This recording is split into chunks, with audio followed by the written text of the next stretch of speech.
Over 2 years, Jim Goodwin has recovered from the misery of the sack at Aberdeen following a brutal 10-day period of heavy defeats to Hibs and Hearts and, of course, the humiliating Scottish Cup exit at Darvel. Now, after guiding Dundee United to championship success, he's got them on course for a stunning top 6 finish in the Premiership. I'm Derek McGregor, this is One on One, and here at Dundee United's St Andrews training base, Jim opens up on his path back to being one of the best managers in the country, and he also provides a very honest assessment of his time as Aberdeen manager. Jim, we're at St Andrews for your training base. Worst places to come to work? Oh, it's a fantastic place. Yeah, I mean, we're blessed to have this kind of facility. You know, it's one of my favourite places in the world, never mind Scotland. You know, being able to train here at the university, they look after us really well. You know, the pitches are a great standard. And then to have the luxury then after training, once work is done, to go a wander down the town and onto the old course, and you know, yeah, it's a fantastic place, really is beautiful. Obvious question, you're a golf fan? I love my golf, Derek, yeah, I do. And what a place to be. We've got a really good kind of group of staff that are all keen golfers. You know, Dave Bowman's a single handicapper, Paul Mather's a single handicapper, Ross Stark, our football operations guys, another single handicapper. So we have a good 4-ball between us. Myself and Mathers are in a team against Bo and Ross, and we're undefeated at the moment. So hopefully that remains the same going into the new season. I'm imagining that's quite competitive, Jim. Very competitive, very edgy. Yes. You would be right to say that, yeah. And obviously Dave Bowman is not a particularly good loser either, so he hasn't been on the winning end for a long time, and I'm pretty sure he'll want to make amends going into the new golf season. Dave Bowman's not a good loser. You surprised me, Jim. Yeah. You surprised me. He hasn't changed, but big part of my staff here, Bo. He was obviously here a long time, been a great servant to the club, and you know, I was delighted when I got the job that he was part of the backroom team, and it was a no-brainer for me to keep him on. He's been really influential in what he brings to the team and to the backroom staff. Club legend. Is he particularly influential with the younger players, Jim? Yes, yeah, definitely. I mean, that's you know, his main role really. I mean, he's worked in the academy here for a number of years as well. He's got a great relationship with the younger players that come through. He's forever at their games as well, you know, continuously giving me good match reports on some of the younger kids coming through. If I can't make the games myself, then I always know the Bo's going to be there. He's very honest in his assessments, and he spends a lot of time with the likes of Fotheringham, Miller Thompson, Sam Harding, Owen Sturton. You know, once our training session is finished with the first team, then he tends to take those younger lads away and does lots of individual stuff with them, and yeah, he's had a big influence on their early part of their careers. Of course, as players, you were both fiercely competitive, both loved a tackle. He might be the only one that comes close to your yellow card count, Jim. Yeah, I mean, listen, Bo's had a terrific playing career. I should step aside a wee bit more when I say that, Jim, no, maybe. But not at all. I've changed days now, but he's had a brilliant playing career. You know, when you look back at some of the clubs that he's played at, and the you know, the winning teams that he's been involved in. Obviously, you know, being part of some really good Dundee United sides as well over the years. And yeah, I wasn't sure at the beginning, to be honest, when I came in, because we've had a few little ding dongs on the side of the pitch, as over the years, as you do, in terms of him wanting United to win, and whatever team I was at, whether it was St Mirren or Aberdeen. Yeah, so you know, both wanting our teams to win, and really just, you know, couldn't have been any happier when I met him and sat down with him, and knew straight away that he was a guy that I could work with. Of course, all the managers I've spoken to in one-on-one, Jim, I mean, the importance of the backroom staff can't be underestimated, and Lee Sharp's your right-hand man, and tell me about Lee and how good he is for you as an assistant manager.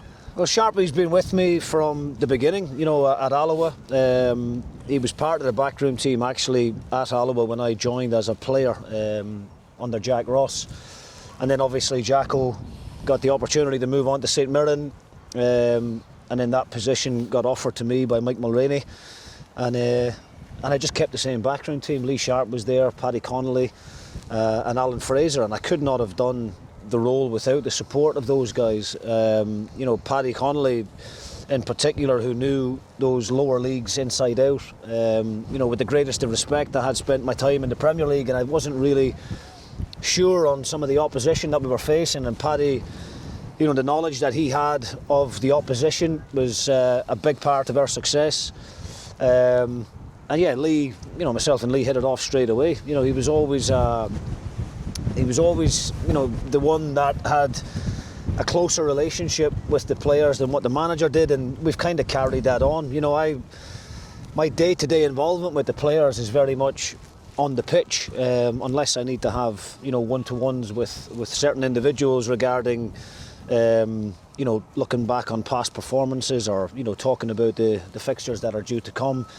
I'm, you know, never in the players' dressing room. But Lee has got a great bond with the players. They all respect him highly, and you know, on the odd occasion, if there's ever anything that they feel that they maybe don't want to be bringing to my door, then they know that Lee's a good confidant for them to speak to. In terms of your personalities, how's the dynamic of it? Is it good cop, bad cop, or are you?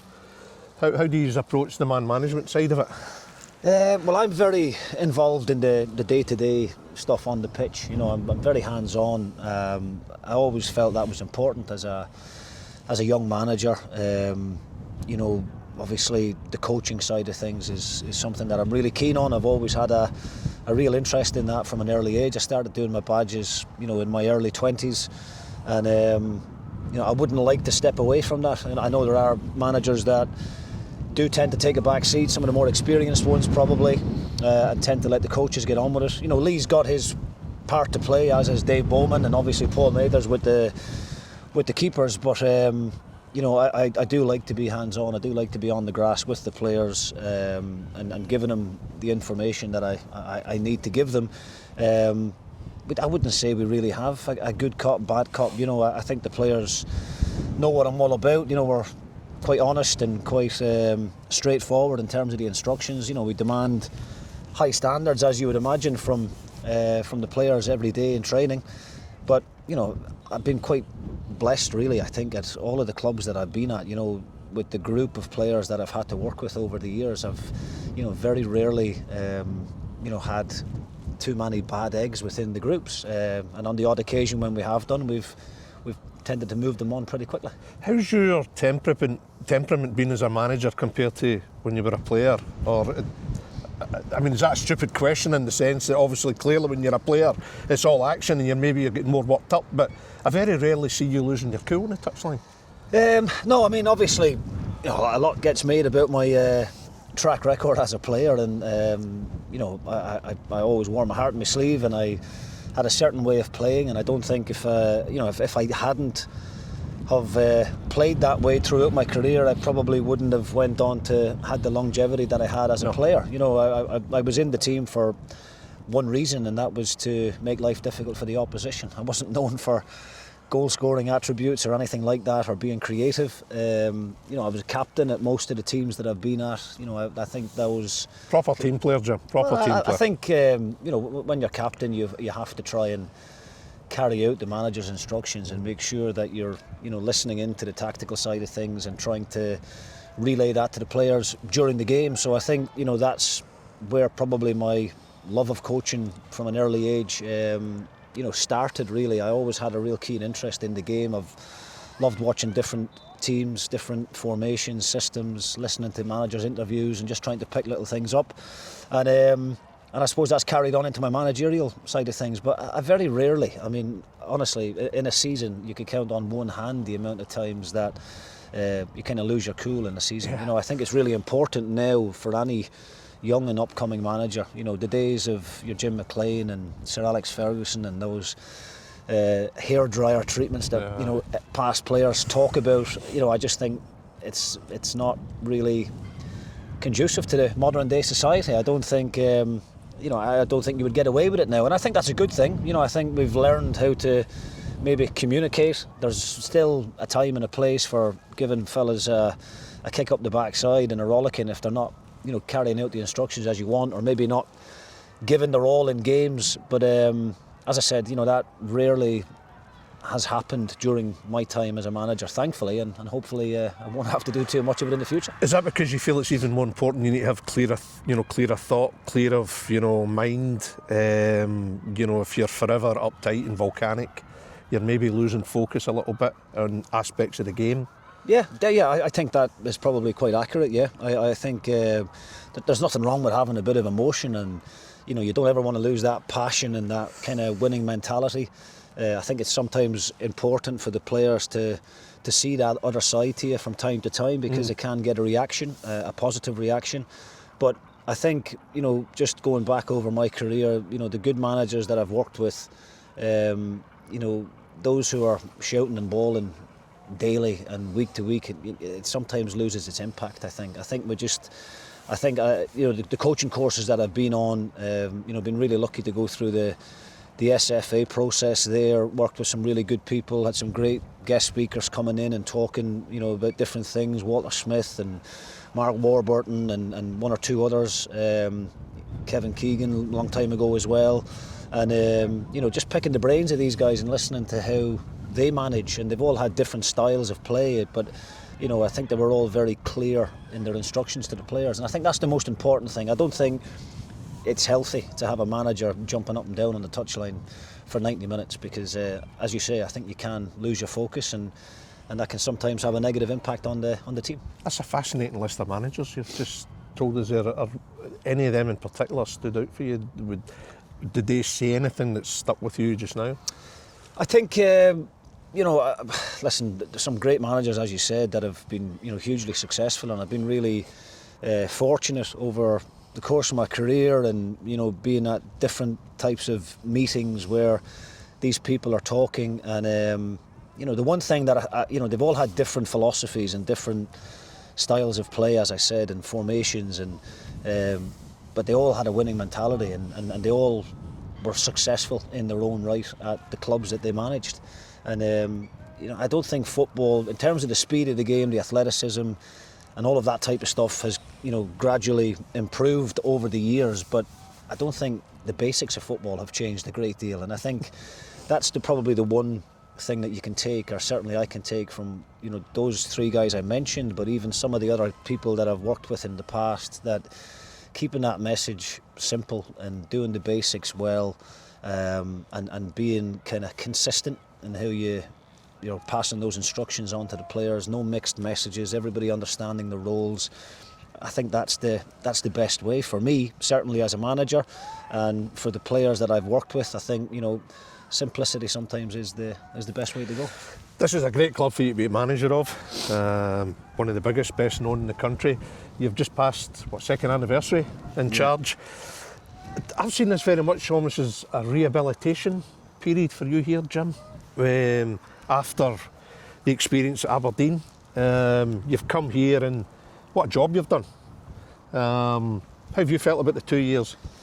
Well, firstly, I feel really fortunate to have been given the opportunity in the first place, and I've got a great level of appreciation to the owner and to the chief executive for considering me in the first place, especially off the back of what happened at Aberdeen. I wasn't really sure what my next step was going to be and what the next opportunity was going to be, because obviously things didn't work out well, and maybe your people's looking in at you think that maybe your stock has kind of fallen off a cliff off the back of an unsuccessful period. But I've got to give credit to Luigi and to the owner for having that belief in me, and as I said, I'm very, very grateful to them, and for them to have backed me the way that they have. We've made a lot of changes behind the scenes. I think it was well documented in terms of how much money the chairman had pumped into the club and the kind of losses that they had made in a number of years, and we all knew and understood that couldn't go on, that we had to kind of make the club a bit more sustainable, and with that you've got to make cuts in certain areas, you've got to reduce budgets, and we've been able to do all of that and still be relatively successful on the pitch. When I first came in, obviously we were down near the bottom of the Premier League table, and I felt there was enough in the squad to keep us up. Unfortunately, I couldn't do it with the greatest will of the world. Unfortunately, we got relegated. But I did say to the chairman and to to the board of directors that I felt it was a blessing in disguise at the time, because we had, you know, a lot of big earners at the club when I came in, and it was probably an opportunity to move one or two of those guys on. And credit to those players, you know, they didn't want to drop into the Championship. They felt that they were above that, and, you know, we believed that they were as well, and we were able to get some big wages off the bill, and we were able to hit the reset button to a certain extent, and, you know, we were able to rebuild the squad to make it competitive in the Championship, to help us go and win the league at the first time of asking, which wasn't easy, because, you know, a number of teams have spent a long time down there.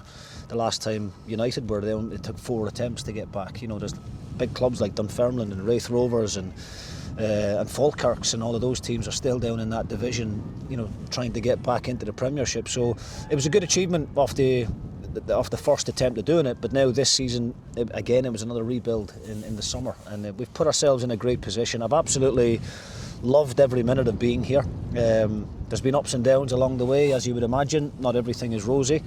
I wasn't sure what kind of reaction I was going to get initially from the supporters, because my you know, certain things had happened during my playing career, and there was lots of major incidents against Dundee United for some bizarre reason, whether it was at Tannadice or at St Mirren, and simple misunderstandings, I'm sure, Jim. Well, listen, it was there was a few things that went on that you know, obviously the Dundee United supporters weren't too happy about, and I've got to be you know, extremely grateful to them as well for the support that they've given me. Now, don't get me wrong, you can't please everybody. There's always going to be a few within the support that aren't happy with certain things, and that's just the nature of the beast in the industry that we're in. But on the main, the backing that the supporters have given me and the team has been exceptional, and has played a big part in us having that success that we've had up to now.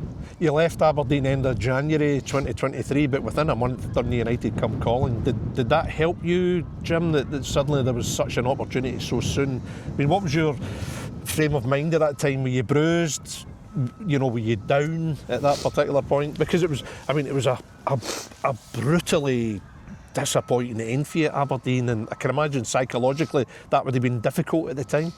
Well, definitely. You know, I mean, you're only human at the end of the day.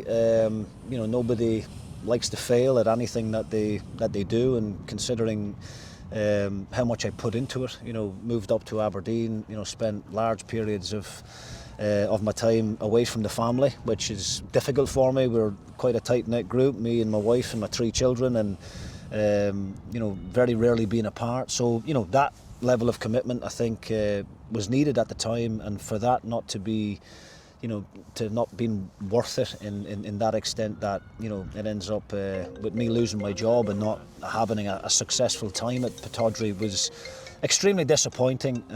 Of course, during that time you go away and reflect and look at things that, you know, you could have done better, things that you can learn from. You know, I couldn't fault anybody at Aberdeen behind the scenes. I had great support from the chairman, Stephen Gunn, the director of football. You know, I had a great relationship with the recruitment team there, my backroom team. It was just a really strange time in my managerial career that, you know, no matter what we tried week to week, we just didn't seem to be able to get a tune out of the players. And I've been there as a player myself sometimes, where you can almost sense the writings on the wall, and you know, it was a strange time for me, because we'd been on such a difficult run of results, and then to come out and watch somebody else take over your job, and then all of a sudden go on a 10-game unbeaten run with the same group of players. You're like, I'm not, you know, it's hard to put your finger on it. But did you feel cheated with the players looking at that? No, I would never. I would never point the finger at anybody else. I always think that, you know, at the end of the day, you know, the manager is responsible for that. The manager has to motivate the players, has to get the best out of them. And unfortunately, you know, in those kind of maybe last 6 to 8 weeks, I wasn't able to do that for one reason or another. Sometimes I find that obscene, Jim, looking on when a manager loses his job, and then the next week that same team wins, and the first thing they do is they dedicate the win to the guy that's just lost his job. And you think, surely as a professional, you know, for you just to maybe change your level of performance or up your level of performance, it just doesn't seem right. But, you know, it happened, and I mean, obviously I mean, there was a horrific 10-day period for you, wasn't there? There was Hearts, Yeah, 5-0, Darvel, and then obviously Hibs. I mean, to go through that 10 days alone as a manager is an experience that most others aren't going to go through. Yeah, I mean, look, it says a lot for you that you're here now at Dundee United. I don't think so. I mean, there's worse things happening in the world. I think that 10 days was a disaster, by far the worst in my managerial career. Real heavy defeats, and of course then the embarrassment of going out to lower league opposition like Darvel in the Cup. Those results will stay with me, forever. But as I said, you can't feel sorry for yourself in this game. You've got to reflect on it, you've got to be open and honest, and you've got to take responsibility for it. And I take responsibility for what happened there, because I was the manager. I'm supposed to be the leader of the group, and I wasn't able to get the results that we needed at the time. But I still maintain some really good relationships with people at Aberdeen. The recruitment process was a really positive one, I think, as well. We certainly left the club in a better position than what I inherited. We inherited a really ageing squad. We had a huge clear out in the summer. Darren Mowbray was brought in as our head of recruitment. He was a fantastic guy to work with. He's now down at Southampton. But we identified some really, really good players, and the club obviously cashed in on a number of those players and made a lot of money. So I think there's certain positive aspects of it that I can look back on and think, well, that went well. And then obviously, those 10 days that you're talking about was an absolute disaster. But if that hadn't happened, then I wouldn't have had the opportunity to be here. So sometimes there's sliding doors moments in this game. There's not many managers out there that don't end up losing their jobs and getting the sack. We'd all love to be in the position that Jurgen Klopp is in, where he's getting a standing ovation and chanting his name at Dortmund, and then the same thing is happening down at Liverpool when he says he's leaving there. But that's few and far between. There's lots and lots of really good managers at a top level that have been sacked numerous times and have managed to find themselves back in the game. And I'm one of those ones. I've had one sacking on my CV up to now, and hopefully that'll be the last one. The lasting image is obviously you walking across the pitch at Easter Road. How does that impact the family, Jim? That's what the managers interview, and I'm always asking about the impact on the family. Because it's so difficult for them. Yeah. To see that. That's hard. Look, after the Darvel game, I was surprised, to be honest with you, to have been given the chance to take the team at Easter Road. I thought the writing was on the wall after that game, given... At full time, did you think that was it, Jim? I thought that was it, and I think probably most people did. With the greatest of respect to Darvel, they were a terrifically run club, and Mick Kennedy, done a fantastic job there as manager. They had some really good experienced players that have played at a higher level. And on the night, things didn't go our way. Nobody talks about the goal we had chalked off that should have stood and would have took the game to 1-1 and into extra time, and possibly things would have been different. But we shouldn't be relying on those decisions in games like that, with the level of quality that we had in comparison to Darvel. On the night, Darvel just wanted it more, and I had to bear the brunt of that, I suppose. But getting the chance to take the team out at Hibs, I fought hard with the board to try and keep my job. Sat down with Dave Cormack and the rest of the board, and practically begged them for the opportunity to take the Hibs game and try and turn it around. But as I said, that game just ran away from us. Hibs were the better team on the day. We conceded far too many goals, and I knew at half time that the writing was on the wall, and that I was going to be having that difficult conversation with the chairman after the game. But you touch on the family there. That's always my concern over anything. We always see your son with you at games, and I just wondered how hurtful it must have been for him at school. That's Absolutely. The ones you'd be really concerned about, wouldn't it? Absolutely, yeah. You can deal with yourself, but... No, definitely. No, listen, my wee boy's my right-hand man. He comes everywhere with me. He's football daft. What's his name again, Jim? James. And he loves football. He's... How old is he? He's only 11. 11? Yeah, he'll be 12 in a couple of months, but... yeah, I mean, look, the impact that it has on my wife, obviously, as I said, I'm living away from home. She's running the house on her own with 3 kids, doing the school runs, doing all the clubs and everything else that goes with that. And then, of course, there is the embarrassment, I suppose, from the kids that you think about when they're going into the school playground after the events at Easter Road. And you don't know the emotional impact that it has on them. They're all disappointed. I suppose they're hurting for me as well.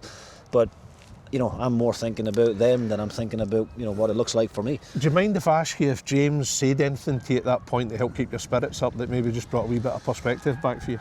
Oh, listen, he always, him and my girls, to be fair, and my wife, they're always the ones that are there for you, you know, more often than not in terms of when things are going difficult. But yeah, listen, the wee man's at an age where they always come out with things that put smiles on your faces, and yeah, it was you know, just part and parcel of the job. Unfortunately, as I said, it's not a nice time for anybody, but my wife knew what she was getting herself in for in terms of what football entails. I mean, you know, it's not the safest job in the world. There's not a great deal of job security. There's not many people out there that would put themselves in the firing line week after week. You know, there's a lot of scrutiny now, even more so, you know, these days than ever before. You know, not just your sports scene and the highlights and you know, guys like yourself, the journalists. There's so much now on social media, and the kids are on social media, and they are, you know, seeing some of the things that are being said as well. We have to mention the positive. Your recruitment the summer before that fateful season at Aberdeen was incredible, Jim. You know, Miofsky, Duke, Shayden Morris, who, you know, we're seeing now is terrific for Aberdeen. Kel Roos, the goalkeeper. Ramadani, midfielder. I mean, that was a remarkable success rate, and the club have profited very well from that since. Yeah, absolutely. So that's to your huge credit. No, listen, I can't take all the credit for that. I mean, as I said to you, you know, we had a really good recruitment strategy. Darren Mowbray was brought in as the head of recruitment. We had regular meetings. I told Darren what the type of player I was looking for in each position, and then he would go and scour the market, done a lot of travelling, and would come back with a list of names then for me to go and do my own research on and watch footage of. And between us then we narrow down the list, and we talk about what our main targets are. And, you know, delighted that the likes of Miofsky and Ramadani and you know, Leighton Clarkson and guys like that were huge successes. You know, Liam Scales, it was a fantastic loan spell for Liam, and then he went back to Celtic and became an ever-present in their team. Shayden Morris, unfortunately, during my time had real challenges with injuries, but you know, we believed that Shayden had all the qualities needed to be a success in Scotland, and I think he's starting to show that now. So there was a number of really, really good signings that were hugely successful for the club, and you know, obviously the club have went on to make a lot of money off the back of that, which is what it's all about. You know, we're trying to do the same here now at Dundee United. We're trying to implement a similar strategy, you know, trying to sign good, young, hungry, ambitious players like Will Ferry, Vicko Sevelj, all the loan signings that we've identified in the summer. Recruitment's been excellent. You know, have all came in and done great. You know, the likes of Dalby, who's now, you know, currently top goal scorer in the league. So, yeah, I think that's probably the most important part of being a manager and having a successful team and a successful football club. It all revolves around the players, because the impact that a good team and good players can have on the pitch for the whole club as a business is huge. You know, because you're selling out stadiums, you're selling out corporate, hospitality. You know, the club shop is doing well. All of these things can only happen off the back of the team being successful, and that's why the investment in the team is so important. I thought it was big credit to the Dundee United board that they came in for you so soon after what happened at Aberdeen, so that immediately showed the faith in you. Then obviously what happened at the end of that season was relegation, but I think in fairness, when you came in, they were in a tough fight already. You lost your last 5 games. I'm wondering if at that point you thought, it's maybe not going to happen for me here. But of course, instead, they still looked at the bigger picture and still had such belief in you.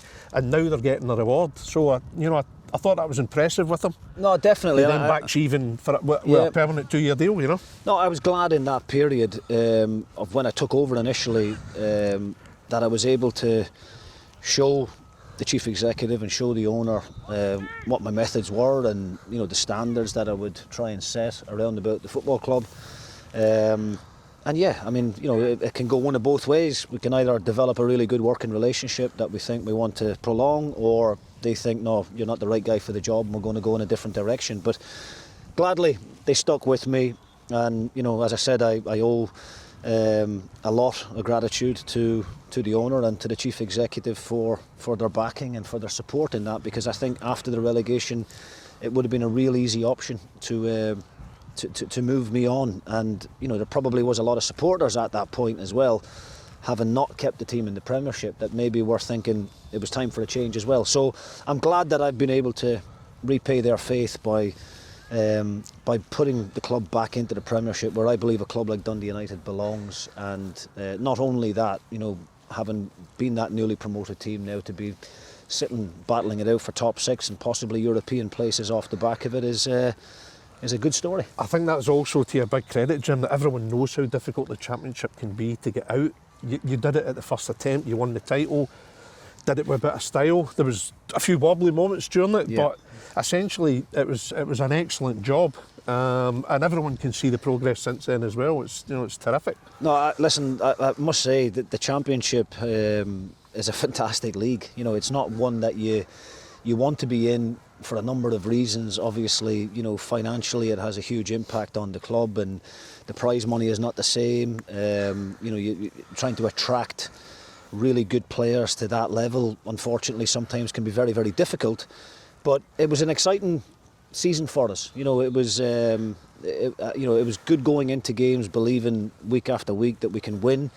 Wraith Rovers deserve a huge amount of credit as well for the job that Ian Murray was doing that season with that squad as well. They had some really good players. They ran us all the way right to the end, and I think it was exciting for everybody to be involved in it. Towards the end, then I think that bit of quality showed from ourselves, and we were able to open up a significant gap between ourselves and Wraith Rovers, and won the league quite comfortably in the end. But it was a good league, and the fans again, were outstanding. It would have been very easy for them at that time, I think, to turn their back on the club and show their anger in that way and not buy season tickets. But they actually done the polar opposite. They bought even more season tickets and really supported the team through those difficult times. And as I said, thankfully right now we're able to reward their faith with some good performances on the pitch. I suppose the first season back, essentially, you were maybe thinking it was about consolidation, but here, as we speak, you're banging the frame for top 6, maybe in top 4, which says a huge amount for you, your backroom staff, and of course the players. Well, definitely. Like I said, I think it's a real collective effort. There's been so much going on behind the scenes. We've had to try and make significant cuts financially to make the club healthier, and more sustainable.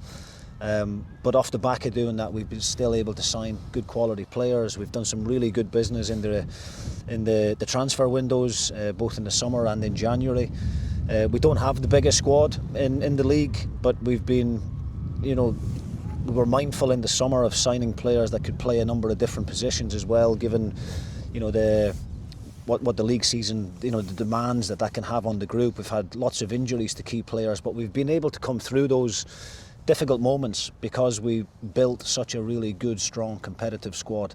And yeah, it's been really enjoyable up to now. At the beginning of the season, I think everybody, realistically would have been talking about staying in the league, and that was always my message from day one, was let's get enough points to make sure we maintain that Premiership status. And then, of course, I don't think we've been out of the top 6 since the end of August. And then when you start getting kind of to December, January time, of course, those objectives change, and you start getting a little bit greedy and thinking, well, top 6 maybe, is not too much of an unreality. And we're there now, and we haven't achieved anything yet. We set ourselves a target way back at the beginning of the season. In pre-season, we had a team meeting, and we spoke about what it would take to get top 6. On average over the last kind of 10 years, it's been around about 43 points. Dundee a couple of seasons ago got in with 39 points, but we felt it was going to be more this season, so we set that target of 45 points, which we're not a million miles away from now at the moment.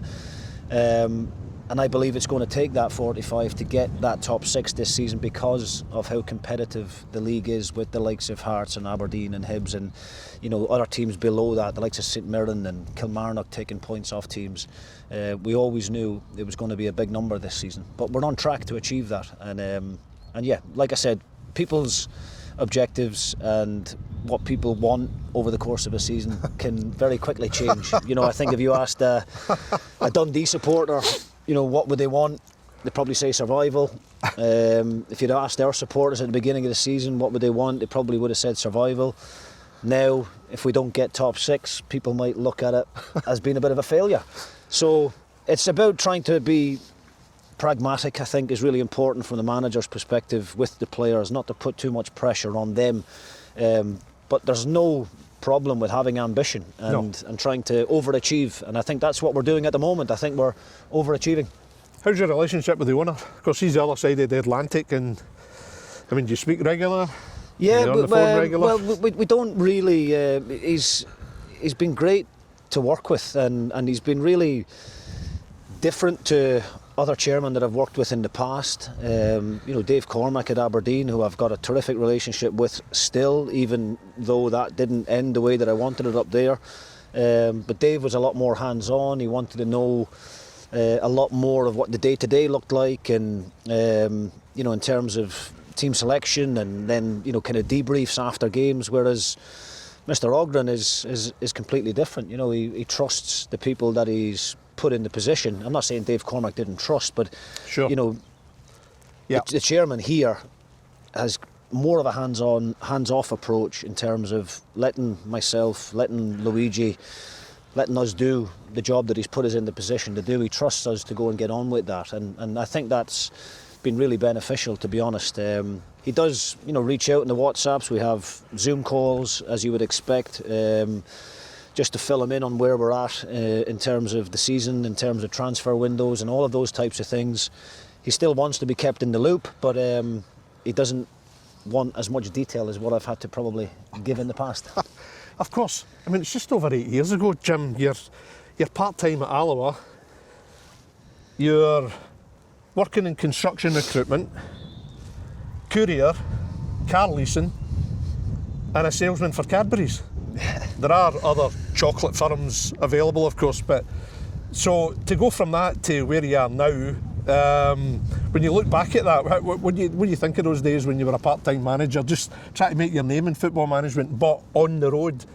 Yeah, well, listen, it's a lot harder, in my opinion, to be a successful part-time manager than what it is as a full-time manager. I think the demands on these part-time guys to try and do your normal job, whether it's 40 hours a week, sometimes 70 hours a week. When I was doing the couriering, it was 70, 80 hours a week, and then on top of that you've got training on Tuesdays and Thursday nights, and then you've got your game on the weekend, Sunday a bit of downtime with the family, and then Monday you're back at it again. So that is really, really difficult to try and focus on two different things that have got equal importance, I suppose, when really your heart is in the football and all you're thinking about throughout the day is what does Tuesday night's training session look like, what's the team going to be on Saturday. So yeah, I mean, I dabbled in a few different things after St Mirren. I was never, going to just put my feet up and relax and wait for that opportunity to come along. I don't like sitting around, and you've got to earn. And they've got to earn money, and that's a lot of people think, being in the game for as long as I have been, that you must be a millionaire and you're able to put your feet up. It doesn't quite work like that when you've played at the level that I've played at. The game has been good to me. It's given me a really good life, and and my family, but at the same time we don't have. When you get bills to pay, you can't be too proud. You've got to do it. And it was never. That was never an issue for me. I didn't have that pride that I'm. It's beneath me to go out and earn a proper day's living. And I loved it, I have to say. A couple of the jobs were. I quickly found out they weren't for me. The car leasing one was office based. I didn't enjoy that. The Cadbury's one was a good crack. Myself and Sharpie were working together. Were you good at selling chocolate? A couple of years. Well, how hard can it be? The chocolate sells itself, doesn't it? But yeah, I mean, it was a great crack going around all around Glasgow, and meeting different characters and that were working in these shops. But the one I loved the most was the Curie, and I was very lucky. It was actually my old goalkeeping coach, Alan Fraser, a pal of his, who was working over in Eurocentral at one of the big companies over there. Managed to get me in the door there, so I bought a van. He gave me a contract. It was down Stranraer in Ayrshire, and that was my route every day. It was a hell of a lot of driving, but I absolutely loved it. I quite like being on the road. I quite like my own space, listening to the radio and podcasts and what have you. Certainly kept me fit as well, because you're in and out of the van the whole time, and I saw a future in that, to be honest. I actually saw the possibility of actually starting some kind of business with that. But then when Alloa was going well, we were having success. Obviously, we were the only part-time team in the championship that year. We got promoted. We were everybody's favourites to go down. We managed to stay up, avoid the playoffs, and then the St Mirren gig came along. And Gus McPherson, another guy that I had the pleasure of working with, who built up a great working relationship with Gus, and keep in touch with him regularly as well now on the phone. Gus put my name in the hat over there, and fought my corner to try and get me that job, and obviously off the back of what I'd done as a player, I think that probably went some way to getting me in the door. Of course, Mike Mulraney gave you your first job as a manager, player manager at Alloa, now of course SFA president, but will you always have a sense of debt to Mike? Massively, yeah. I mean, Mike is... His track record at pointing a managers at Alloa is first class. Yeah. It's quite incredible. He is right up there with some of the best people that I've met in the game, and in terms of just letting you get on with your job, and trusting you to go and make the right decisions and the right choices. He was always available if you needed him, but he would never, win, lose or draw, you very rarely hear from him. He was a brilliant guy to work with, really supportive. Alloa is a relatively small part-time team in comparison to some of the other clubs. The attendances aren't huge, the income streams aren't massive, but he gave me a budget that helped us to be competitive in that league. I have to say, my time at Alloa as well, I cannot take all the credit for that. In terms of the squad I inherited from Jack Ross was brilliant. The recruitment that Jacko done during his time there, enabled me just to walk into a really good squad of players that some of those boys are actually still there now playing, real top professionals at that level. And but Mike was brilliant, and I see him the odd time at Hampden when I go to the games with James. I reach out to him every now and again, just to wish him all the best in whatever games he's got coming up with Alloa, or this and that. But I wouldn't say we speak more than maybe 10 times or 12 times a year over the course of a few text messages, but I've got the utmost respect for him, because if he hadn't gave me that chance way back then I certainly wouldn't be standing here talking to you right now. I was going to say, your bias accepted, are you still happy to see him at the top of the game, trying to do what's best for Scottish football? Is he the right man to be there, the one Jim? I think so, I really do, and I think people always had a perception of the SFA in years gone by of jobs for the guys and all the old Blazers, and there was guaranteed successions and all these kind of things, and I think it was really good to see the likes of Mike and Les Gray and guys like that coming in from a different level of the game, and having a better understanding of the grassroots side of things and the importance of the finances to some of the smaller teams in the country. So I think you only need to look at what Mike Mulraney's track record is in business as well, and where he's came from, his background, and what he's had to do to achieve the kind of success he has done in a business world. If you've met him or if you haven't met him, he's very straightforward. There's no ego with the man.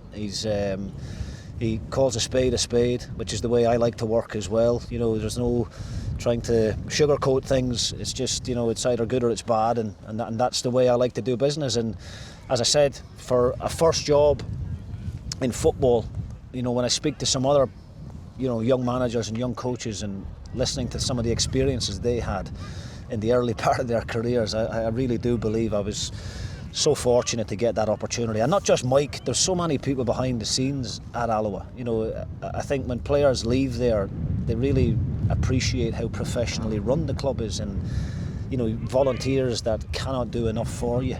The way they look after the players, the way they look after the staff. As I said, I still keep in touch with them as well. You know, I said that way back at the beginning to you, Derek, that I've been really lucky at all the clubs I've been at, you know, good, bad or indifferent, to have made some really good friends at all these clubs. And you know, Joyce was one of the women over there at Alloa, looked after us every Saturday before the games, bringing the staff in the bacon rolls and making sure the players are getting fed. Pat Dunn was our kit man. You know, just some great people. And I've got some great people at St Mirren, some really good pals up at Aberdeen, and obviously here at Dundee United, building some great working relationships and some good friendships as well. Well, the job you did at St Mirren has obviously then, you know, the job you did at Alloa got you to St Mirren.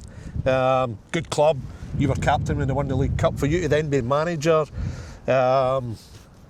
great moments for you to be in charge there. Oh yeah, I mean, you know, I can remember the time when Gus phoned me. You know, obviously being at Alloa and, you know, done everything properly as you would expect in terms of, you know, going through the front door at Alloa and speaking to the chairman and paying the relative compensation that, you know, needed to be agreed. I couldn't have done anything. I couldn't have spoke to St Mirren, you know, without going to Mike Mulraney first and asking for his permission. And then I remember going into, you know, the office in Glasgow to meet the board of St Mirren and to sit down and have those discussions with them.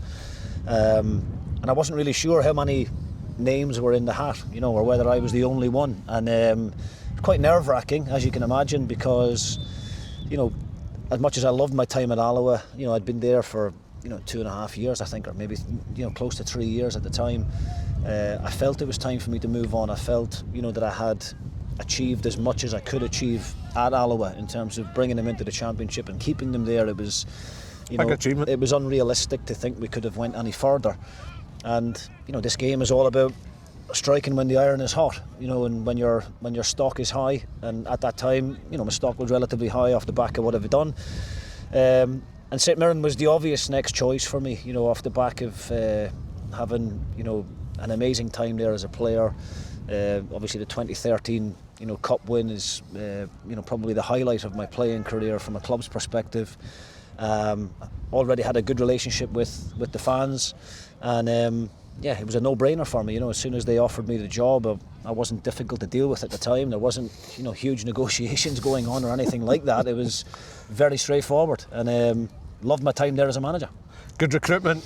There were 6, and I think in the quarterfinals of the cup when you left to go to Aberdeen. So, you know, you feel that when you left St Mirren, you'd done your bit. And yeah, it was. They also get good money for you as well, £250,000, I think it was. Yeah, listen, it's obviously a difficult decision because of my relationship with people at the club behind the scenes and the supporters, and I think there was probably a little bit of upset from some of the supporters, which I can understand. You know, they feel that you're turning your back on them and you're walking away, but I just felt the opportunity to go to that next level in terms of the club, like Aberdeen, the history, the stature of the club, looking at the job that Derek McGregor had done, looking at the time that he had been given, you know, up there. That's obviously since changed because the turnover of managers at Aberdeen in recent years has been too much, and hopefully Jimmy Thielen, you know, gets to stay there for a long time and bring success, because I think it does take time, you know, to put down foundations. But I just felt the opportunity to go to that type of club. Had I knocked it back, you know, you never know when these opportunities are going to come again. In hindsight, was it the right choice? You know, possibly not, given the way that things ended. Could we have went on to achieve something really special at St Mirren that season? Possibly. You know, it would have been, had we stayed in the top 6, would have been the first time ever to get top 6 in the Premiership for St Mirren. And as you said, we were in the quarter-final of the Cup, and you never know. But yeah, look, it's you know, these are the difficult decisions that you have to make. I'm very lucky to have those types of decisions to have to make, but only time will tell whether it's the right one or the wrong one.